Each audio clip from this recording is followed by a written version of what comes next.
today is a great day to come to Brighton because it's the day of Buddha's birthday. Today is Buddha's birthday, Lord Buddha's birthday. You all have heard about his birth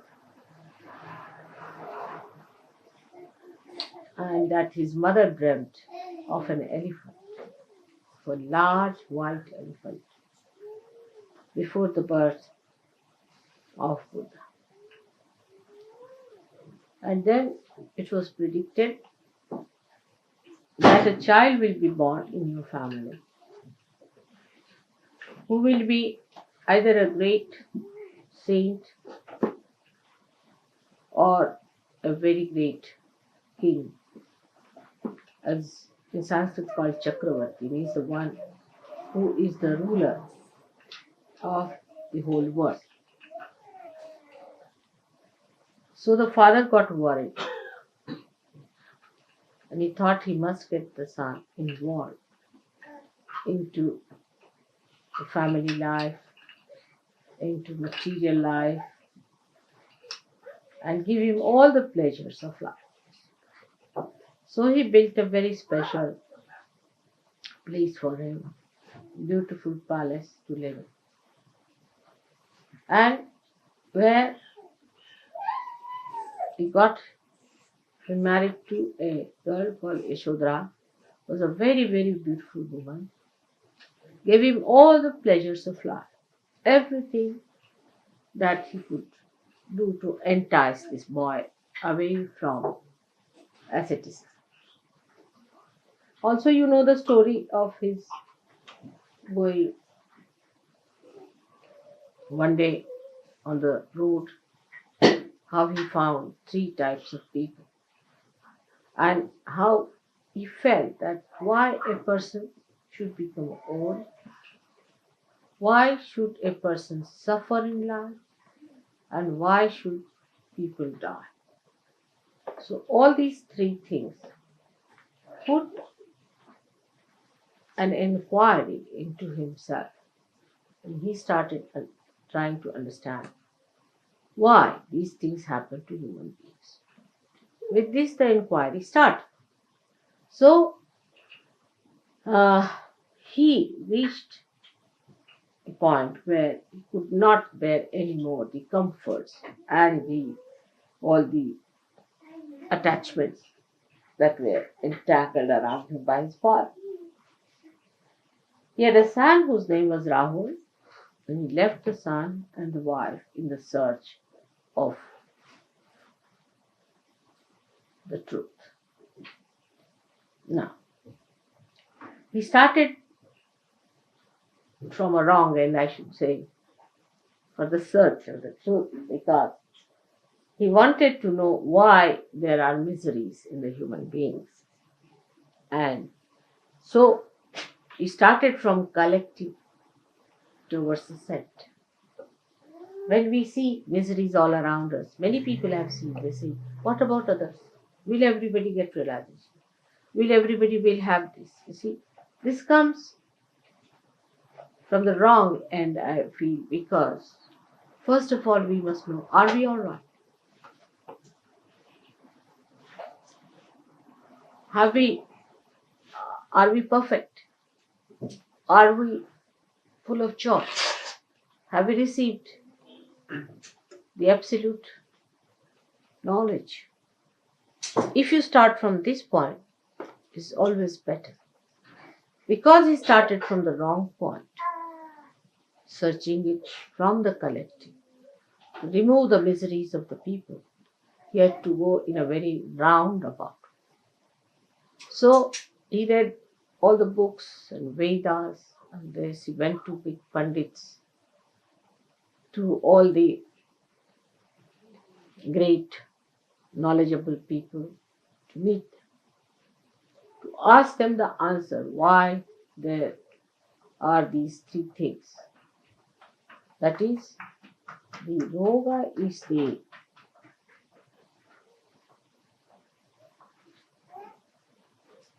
health or miserable physical body then the death,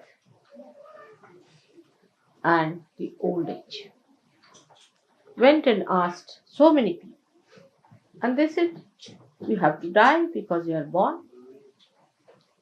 And then they said that you have to become old because you are born like that. And you have to suffer because you commit sins. He was not satisfied with his answer. So he went on searching and searching and searching. And then he got tired, absolutely fed up. When he went to a place called Gaya, very near Patna it is. I've seen the place and the tree. And he sat under a banyan tree where he slept off because he got so tired of his sleep. And after the sleep, he got up and suddenly he got his realization. And he thought the whole drama is over. Now his mother herself was Adi Shakti, who gave him the birth. And she died just after the birth of the child. And he got this realization. Now at that time, when he got his realization, there was nobody to tell him what it is, that what it means. Realization is nobody to decode or talk about anything that was to be understood by him. But because of his tremendous seeking and such ardent desire that the Shuddha Icha, the Kundalini itself, rose. But of course, the Adi Shakti blessed him and he got his realization under the banyan tree. Now, any incarnation which came on this earth had to samayachar, according to the time, the need of the time had to act. Firstly. Secondly, the need of the incarnation to come on this earth was first created in the human being. So, supposing at a time when there was too much of ritualism, Brahmanism, or priesthood, and people were trying to take everything onto those artificial rituals and all that, an incarnation had to come on this earth to correct those ideas. Like Krishna came at a time when he said, this is all Leela, puja and everything he cancelled. Nothing to it, no puja, nothing. You just have ras, enjoy yourself. It's all a joke going on, see. So he brought that concept at that time in the awareness of people that the whole world is a Leela, is a play of God's own whims. So you just enjoy it. And that's how he created this wonderful festival of Holi, which we had in Delhi. I don't know. Any one of you who was there for the Holi? No. You were there? 2 years. No, but this time you were not there. All right. You might get the pictures of that. All right. So in the same way, when Buddha came in, first problem was that he thought that it's better not to talk about God. Because in his search, everybody told him the answer was, oh, it's God who does it. He punishes you. It's God who gives you this old age. It's God who does it. But what is this God after all? Why does he do it? He said, you better ask the God. Where is the God? So everybody put every blame on God as usual. Even that's done today. Nothing new. And nothing unusual, I should say. So this must be done by God. If you cut your throat, God put my knife in my hand and he cut my throat. So you see, he thought better not talk of God. Because everybody is going towards God. Then the people whom he met, they said, now I have become God. He said, how? He said, I'm God. Or what? Why? Because he could mesmerize people. He said, I have become God. Just imagine.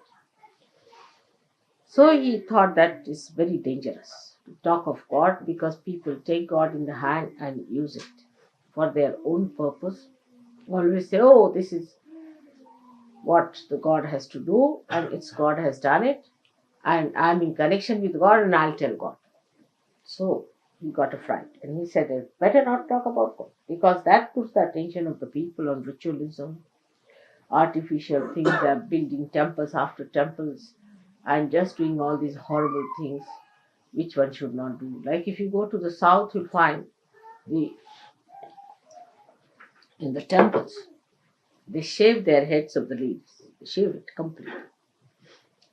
And that they have to, this all cobbled along the sides of the walls of the temple. And the ladies who shave their head are just rolling along the sides. They have to do it sometimes 1008 times, rolling. Imagine. And the water is poured on them. God knows what is the ritual from where it has come. So the poor women go on rolling like that. And somebody is pouring water on them all the time, buckets after buckets. The husband and the brother and all, they bring one after another. You see, one is finished and another one. Poor ladies rolling like that on that muddy, sort of a cobbled area. I mean, I was shocked when I saw this. I said, what's this? And then later on, you see, they became modern. So they started selling the hair, you see, abroad. So the whole thing became a big industry in Madras, you see. The hair was made into this bouffant and all that you turn it, you see. Sent to England and other places.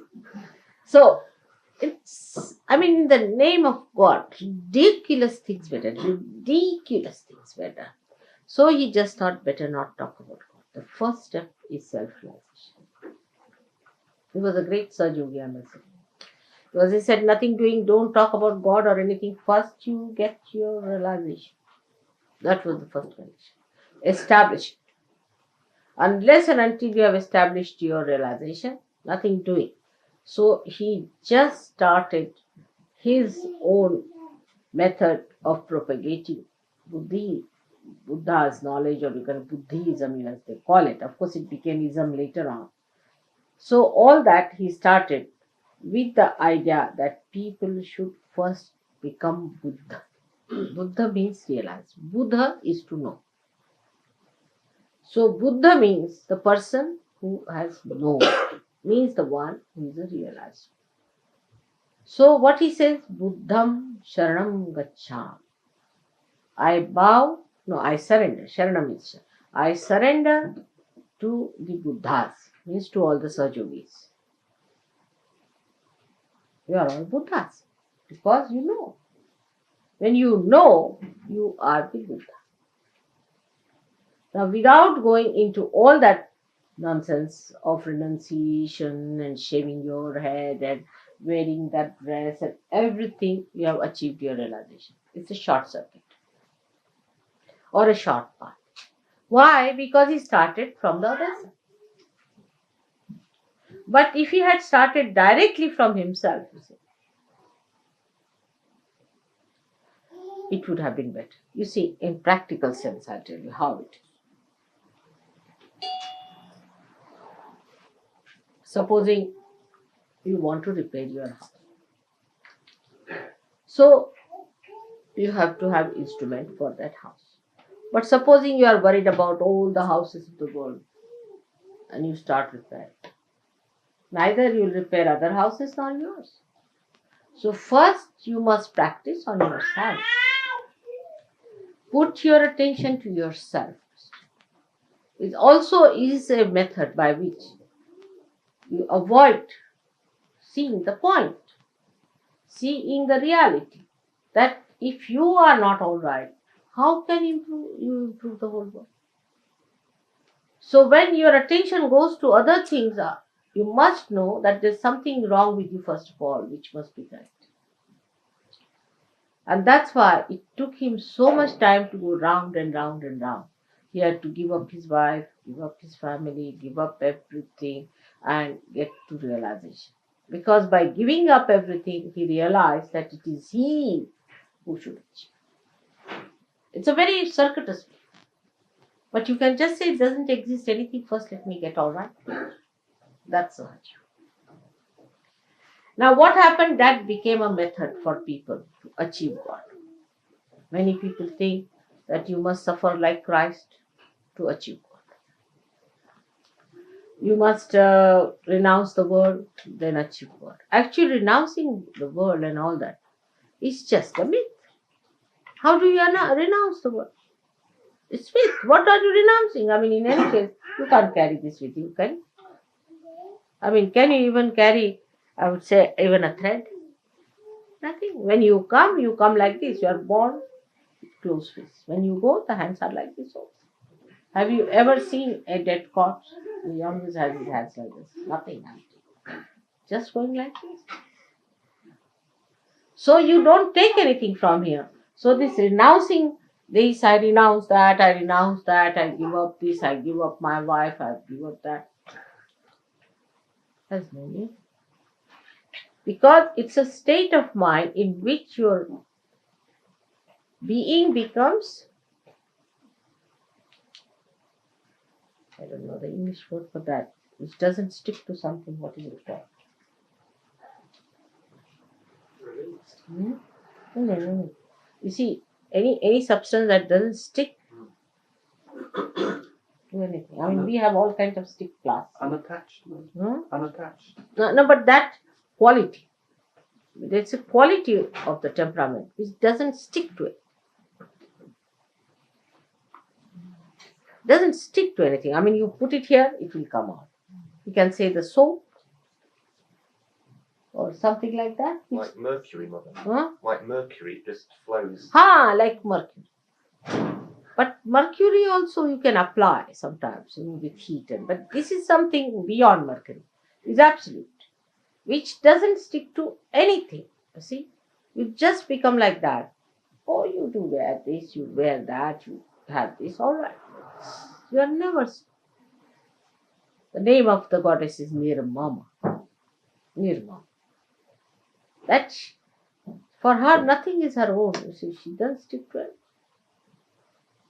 She is in everything, but she doesn't stick to anything. For example, now see the light here. It's not sticking to anything, it exists by itself. Doesn't stick to anything. This is the nearest you can say. It doesn't stick to anything. Any but thing tries to stick it, you see, gets burnt. That's a good idea. So this is what it is. This is called an enlightened person. Doesn't stick to it. And whatever tries to come very close gets burnt out. So such a person is not attached to it. But that's not a mental thing that you can do that, oh, I'm not attached to you. See, it's very common in this country, especially, I hate you. But you can't hate anyone. How can you?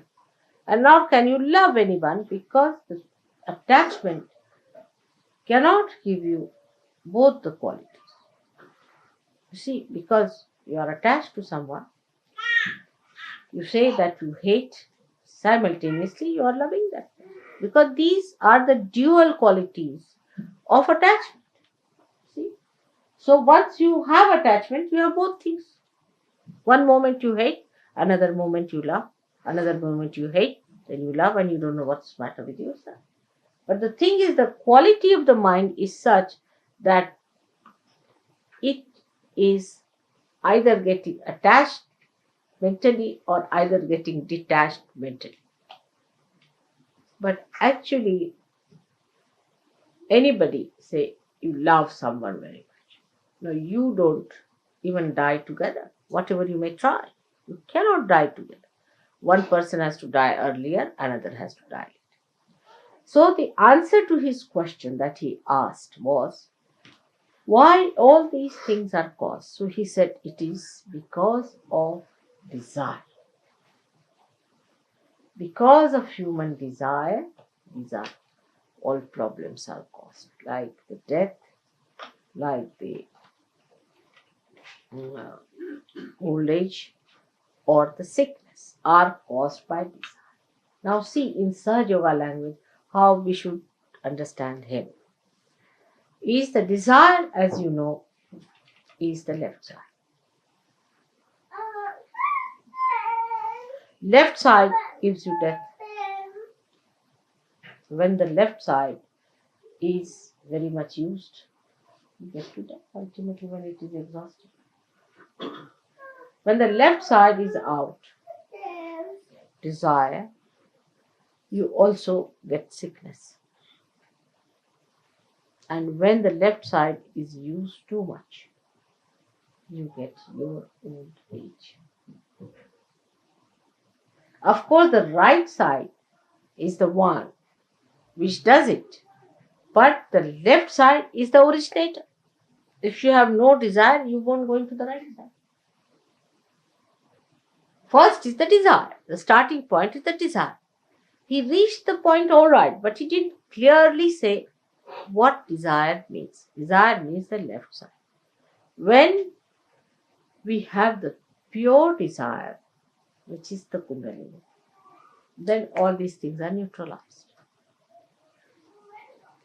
When the Kundalini rises, the pure desire, the real desire, the only desire, it gives you the absolute by which you don't get old, you don't die, and you do not get sick. Because you achieve that which is eternal. It does not die. You become the spirit. When you want to die, you die. When you want to be reborn, you are reborn. And you have that realized temperament within you. It does not die. That's what you take with you. Now you take your realization with you when you die. So what he tried to say was to build up that we should not have any desires. Now, because, you see, his passage was like that. He went from one to another, giving up this desire, that desire, that desire, that desire. Ultimately, he came to Kundalini. It's the same. Yan neti neti vachanai nigamo avochus. When you got saying not this, not this, not this, not this, not this, then you go to a point where you say, then what ultimately left is the desire, which is the pure desire. The desire that is the Kundalini. Say, for example, you say, I'll have a house. No, I'll not have a house. I'll have a car. No car. No, I'll not have a wife. I'll not look at any woman. I'll have nothing to do with it. I'll give up this, give up that, give up that, give up that, give up that. Till you reach a point where you are at an absolute point. And there you realize that the Kundalini rises. But I think it is going too far. Why not start from the Kundalini right there? It's a simple thing.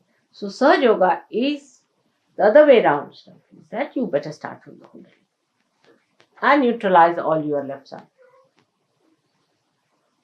You see the point now?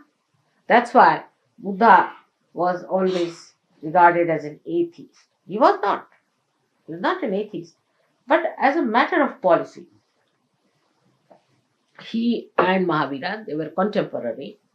They decided, let's not have the name of God anywhere near.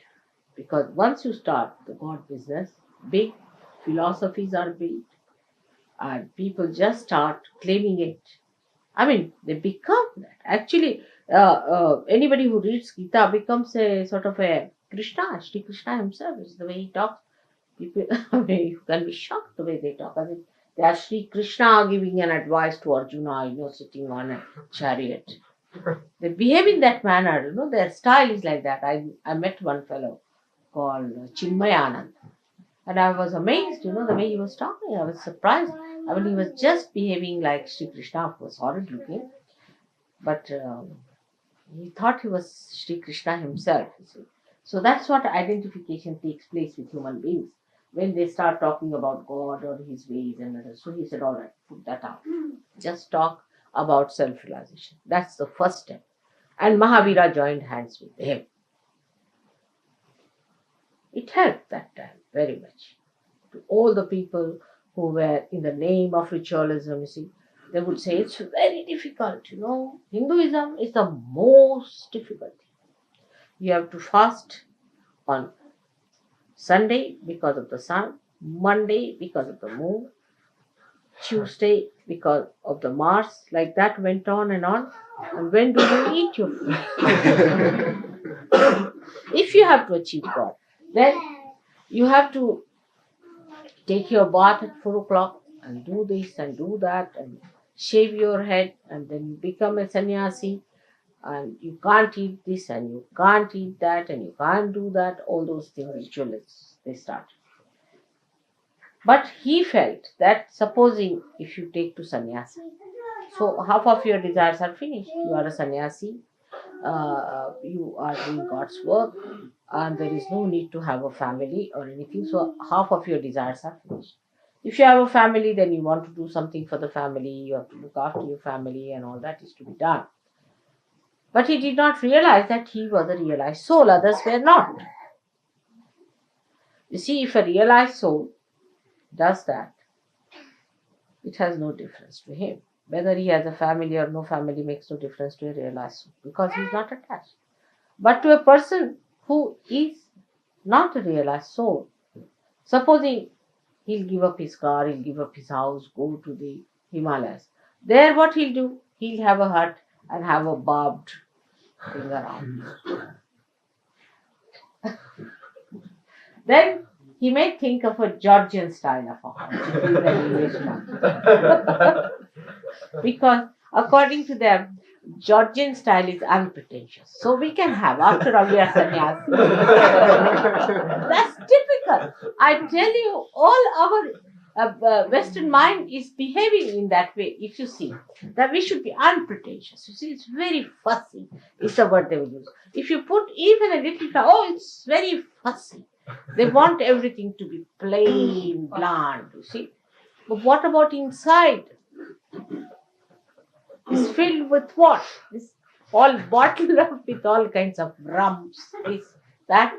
But the outside should be absolutely bland. The food should not be, if possible, just get it in its natural form. If not, don't have any taste in it. It should be so bland that any guest who comes to your house must starve. You see, all these funny ideas cropped up of asceticism. Then we have other people like Shambhalas who are going now to Gobi Desert. You see, they thought that this desert is not sufficient. Let's go to Gobi Desert. So they are going now to Gobi Desert. All these absurd ideas came out of Buddhism and also Jainism. Jainis went to the other extreme in vegetarianism, because Buddha himself was not a vegetarian. Do you know that? He was not himself a vegetarian, nor was Mahavira. You'll be surprised. Vegetarianism for them was a philosophy. It was not a sort of a thing where you don't eat meat and all. Because Buddha himself died when he went to one of his disciples who was a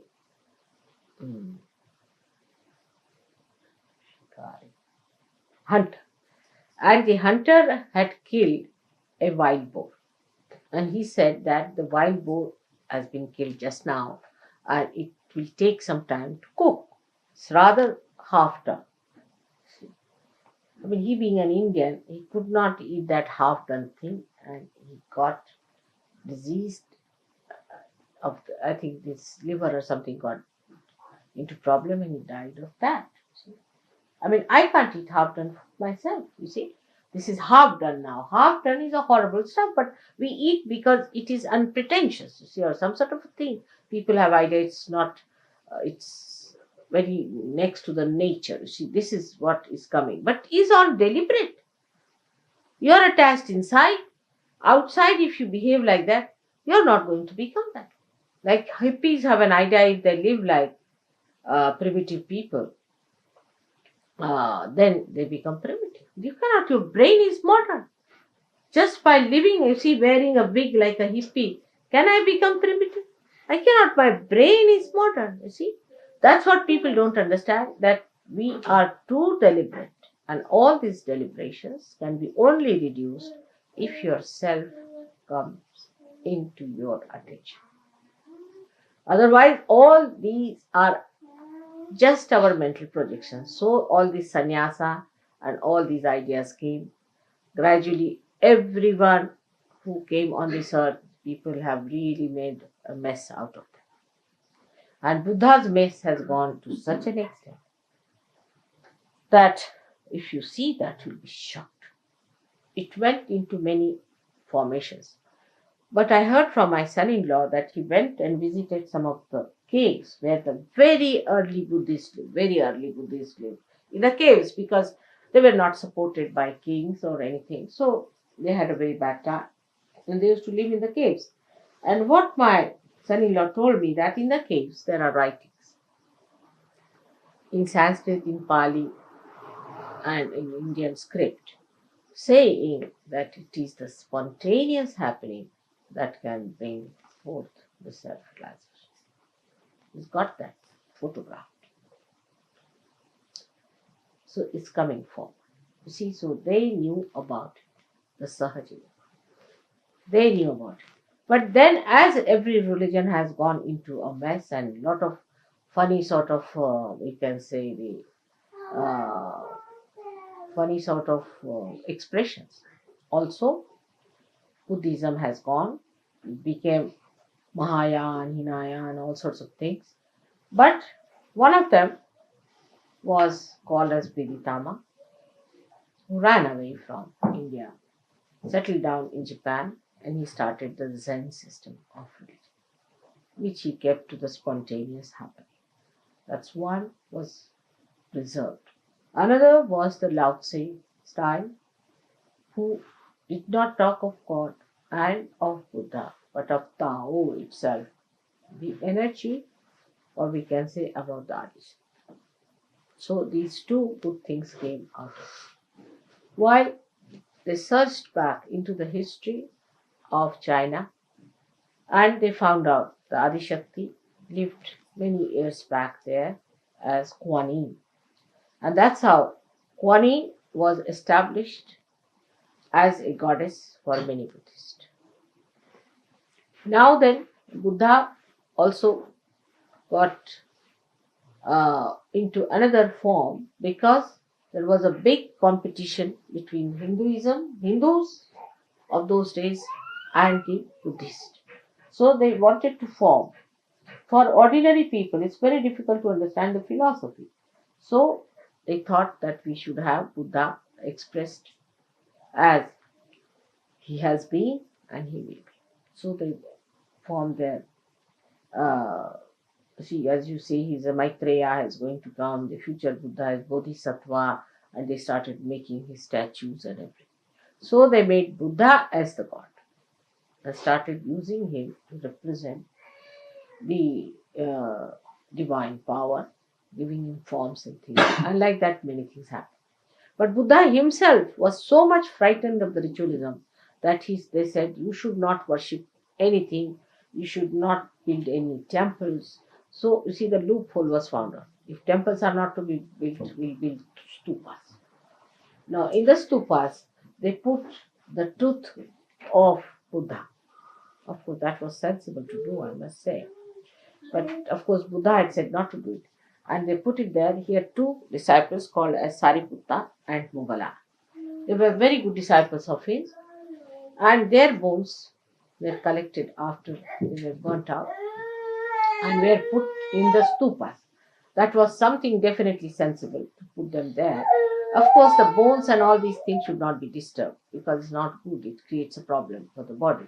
But at least if they have put it there in the Mother Earth, it would have been all right, but they put it in caskets. Now, the first casket was made of wood, the second of silk, the third of iron, the fourth one of wood, sort of thing, mummified those things. But that was a very wrong thing to do, because if you go on keeping like that, some parts of the body of these great people, it can hamper their rebirth or their body which they want to again incarnate. But hair is all right or nails are all right. But you shouldn't keep the part of their body like that. And this kind of thing gave another nonsensical ideas to horrible human beings.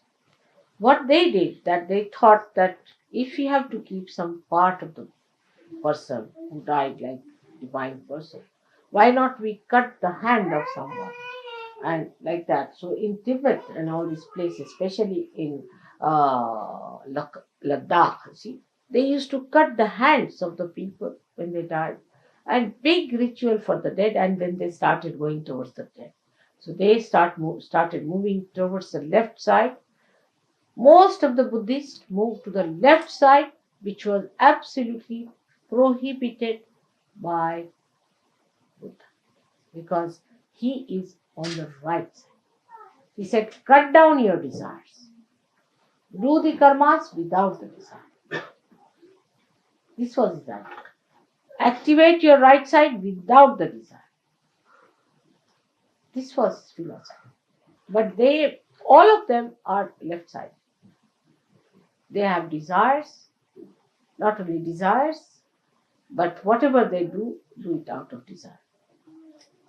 Like the worst is like the Japanese. They think that you can commit suicide in the name of your nation. With this desire, they will commit suicide. To save their country, they can commit suicide. I mean, it is absurd. He said, whatever you have to do without the desire, which is a difficult thing for human beings. How many there are who are doing it without desire? And whatever we do out of desire. Even at a subtler form.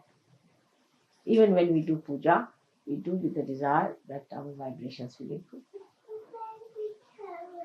Can you think of a state where it is absolutely desireless? Only one person has that. There's no desire. Desireless. The whole thing is done without any desire, so there is no disappointment.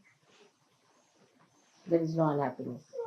You are going to America knowingly that is going to be a horrible experience. But it's a joke. Just going to see the joke. Without any hope. Maybe it might work out to be something tremendous. But no desire. See, it's so desireless, the whole personality is, that even if I have to desire for something, I have to ask you, you better desire, because I've lost the sense of desire. So many times I've said, you better do it. Unless and until you pray to me, I can't do it. That's why I ask you, write to me a letter, because you see, I can't desire. I don't do anything. Without doing anything, it is happening. So why should I desire? I really don't do anything. You'll be amazed, I don't do anything, I don't desire anything, nothing of the kind. It's working, I'm just watching it. And you are saying, whether you are doing it, I'm quite surprised.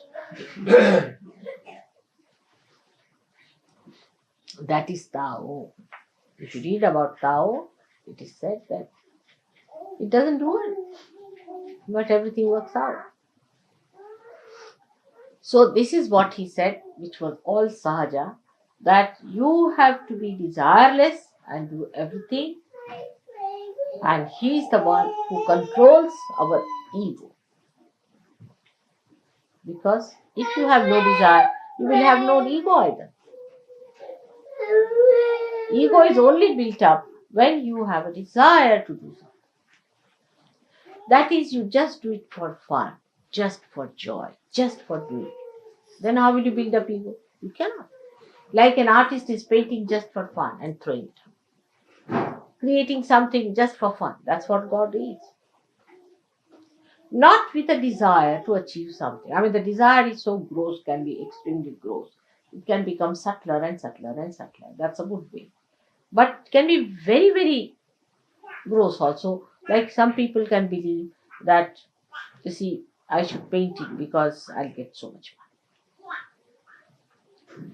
Or I can sell it to somebody who may be the worst man, but I'll sell it because I can get more money. That's absolutely the grossest of all. You see, that you can go to the most sinful things. I mean, I don't know. There can be even worse desires than that. Can be very many.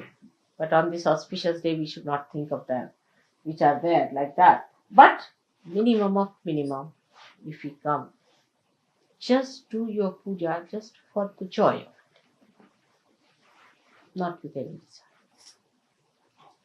Just for the joy. I mean, we are doing so many things like that. For example, we enjoy each other's company. Just think of that. We also, yogis, are enjoying each other's company. What's this for? Nothing at all. There's no nothing. Just we are enjoying it without any desire. Just for enjoyment's sake, enjoyment.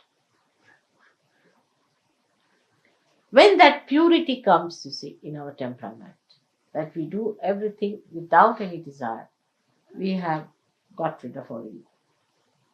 The Buddha is awakened within us. And that's what is the importance of Buddha. That he settled down himself in a place which is the most difficult place. That is on the left side of your head, you see. Sometimes I have seen it projects here up to this point, in some people. They get such a terrible pain, pulling it out from there. Can't imagine. So this horrible point, which is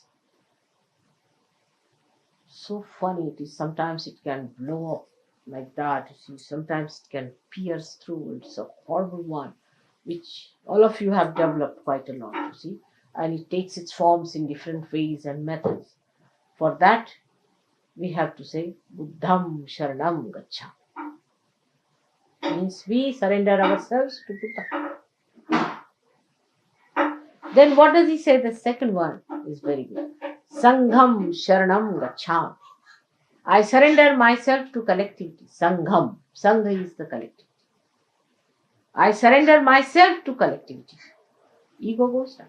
First of all, Buddha, who is sitting, who is the deity, which is the enlightenment, you say, I surrender myself to Buddha.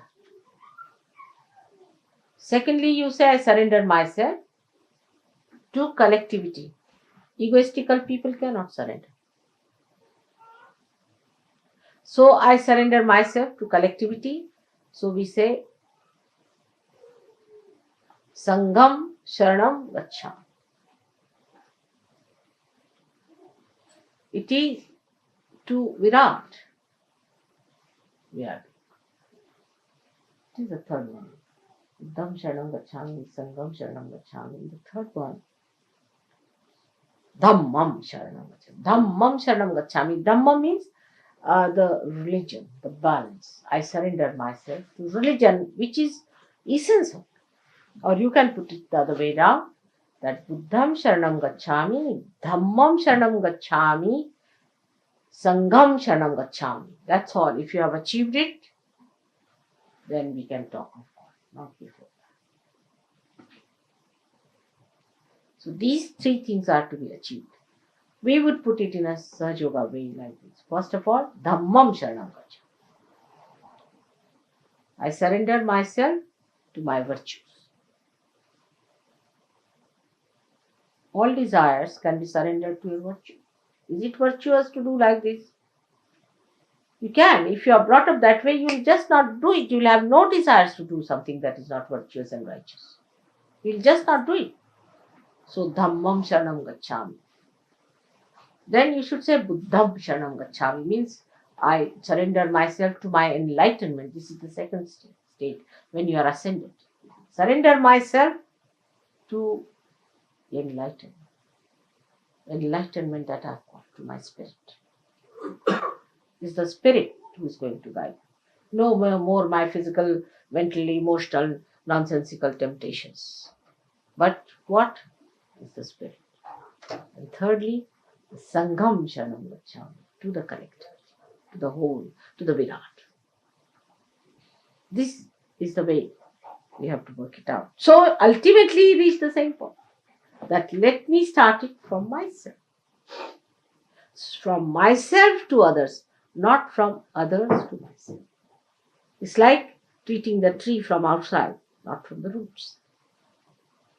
But Sahaja Yoga treats you from the roots. First you get your realization, Alright?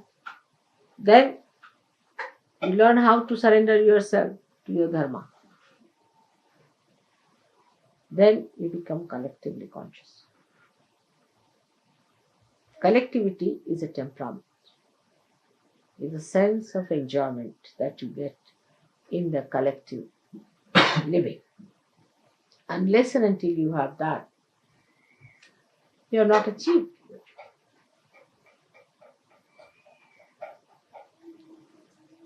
So Buddha has played a very great role in our lives, and he is a very great, powerful force within us. I'm very happy that Buddha Jayanti has fallen here in England, because, as we say, the England is the heart of the universe. It doesn't matter if I say here, is there anybody Arab here? I don't want to be any Arab if he's sitting here. All right. And if it is the heart, whatever you do here will circulate in the whole universe. So if you can conquer your ego here, we can even conquer the ego of Mr. Reagan and these Russians. We can manage that. But first start it here. It has to reverse back. You see, now they have to learn from you and you don't learn from them. When it will work out, you'll be amazed.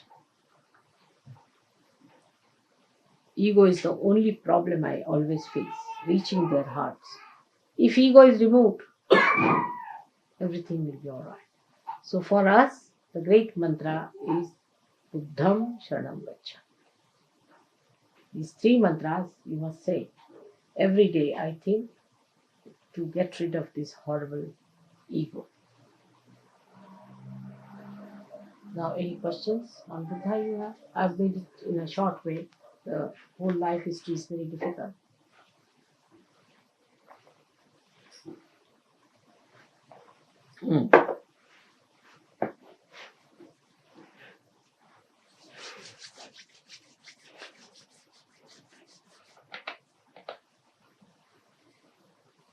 It's receding, ego.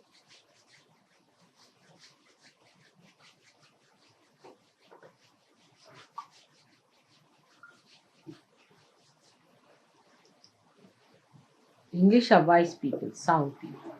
And they must understand this, that it's a very, very important thing, that they should not lose these qualities and should try to fix their enlightenment in such a way that it circulates.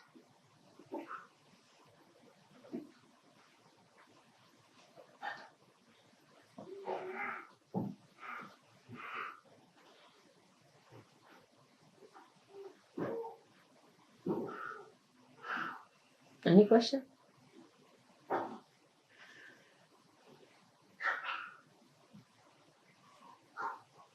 Kavin told me yesterday it is Buddha Jayanti. I was very happy. Because in England I have not talked of Buddha, but otherwise I have talked about him elsewhere.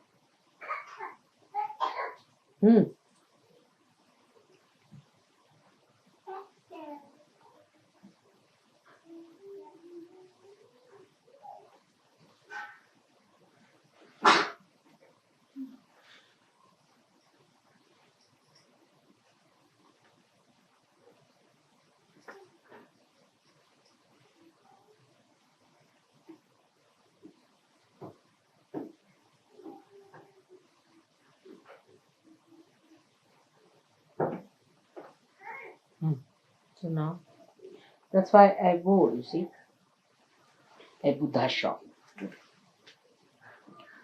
Because it is suggestive of a detached mind which has no color. And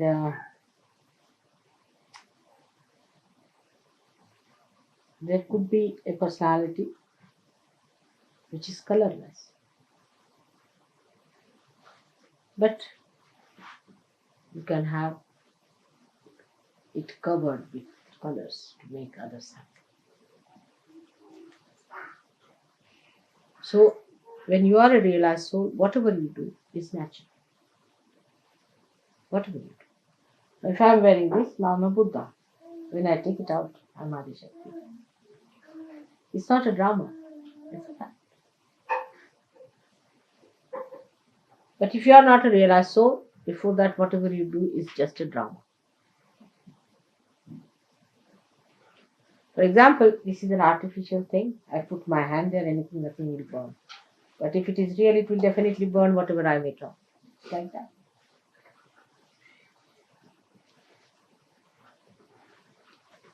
So if somebody is a real person, whatever he does is not a drama. Is a reality. That's how they say that she can take this form, she can take that form. People don't understand how can one person take so forms. Can. If it is reality, it can. Like the Mother Earth, she is a reality, and the sap that is coming from the Mother Earth takes so many forms. See her power. Flowers, this wood, different colors, fragrance, so many things. It's one Mother Earth is producing all this.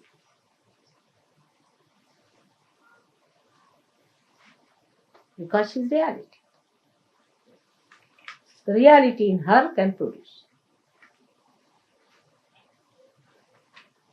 But unreal things, whatever you make out of unreal things, they may look real, but they are not.